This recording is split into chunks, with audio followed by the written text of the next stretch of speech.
Praise the lord అందరికీ. నా పేరు మేఘన.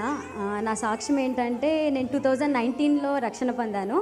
అంటే మేము ఒక భయంకరమైన విగ్రహారాధన కుటుంబం ఇంకా వచ్చింది. నేను ఫస్ట్ దేవుడికి ఏమనిపించిందో తెలియదు కానీ ఫస్ట్ నన్ను ఎన్నుకున్నారు మా ఫ్యామిలీలో. 2019 నవంబర్లో నేను రక్షణ పొందాను. అదిన తర్వాత నా కుటుంబం ఎవరు నమ్ముకోలేదు. నా చెల్లి, తమ్ముడు, అమ్మ, నాన్న ఎవరు నమ్ముకోలేదు.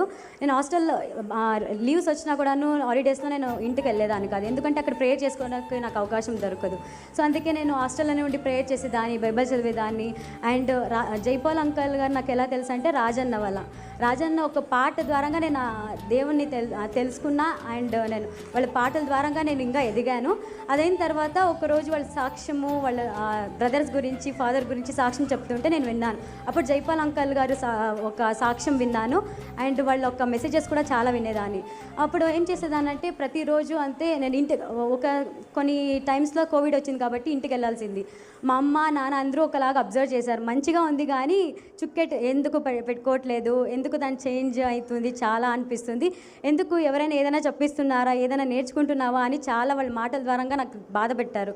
సో అక్కడ ప్రే చేసుకోవడానికి, బైబిల్ చదువుకోవడానికి నాకు చాలా బాధేసేది, అవకాశం ఉండేది కాదు. సో ఏం చేసేదానంటే నేను స్నానానికి అని వెళ్ళి 5 మినిట్స్లో స్నానం చేసుకొని అక్కడ మిగతా 55 మినిట్స్ నేను అక్కడ ప్రే చేసుకునేదాన్ని. బైబిల్ చదవాలంటే నా చెల్లి హెల్ప్ చేసేది. అప్పుడు ఎవరైనా వస్తున్నారంటే యాక్షన్ చేయలేదంటే కొంచెం తొగ్గేలాగా చేస్తే నేను అప్పుడు బైబిల్ క్లోజ్ చేసేదాన్ని.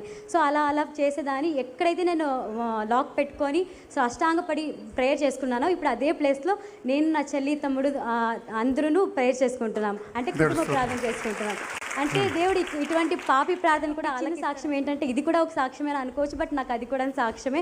నేను లాస్ట్ టైం ఎప్పుడు జైపాల్ అంకల్ గారు 3 కుమారులు ఉన్నారు కదా, అట్లీస్ట్ ఒక్కరన్నా దేవా బెంగళూరుకి వచ్చి సేవ్ చేయొచ్చు కదా, నేను ఆత్మీయంగా ఎదుగుతున్నాను లైవ్లోనే, డైరెక్ట్ అయితే ఇంకా బాగుంటుంది అనుకునేదాన్ని. లాస్ట్ టైం మైకల్ అన్నని చూసాను, నెక్స్ట్ సామి అక్క రావాలనుకున్నా. ఈ టైం దేవుడు పిలుచుకోవచ్చు, నెక్స్ట్ జెస్సీ అక్క, జోన్, దీప్తి అక్క అందరూ రావాలనుకోవచ్చు. దేవుని స్తోత్రం. మరి అందరూ రావాలంటే ఖర్చులు ఎంత అవుతాయి ఆలోచించండి అమ్మా. మరి మీరు ప్రార్థన చేయండి, దేవుడు సాయం చేస్తాడు.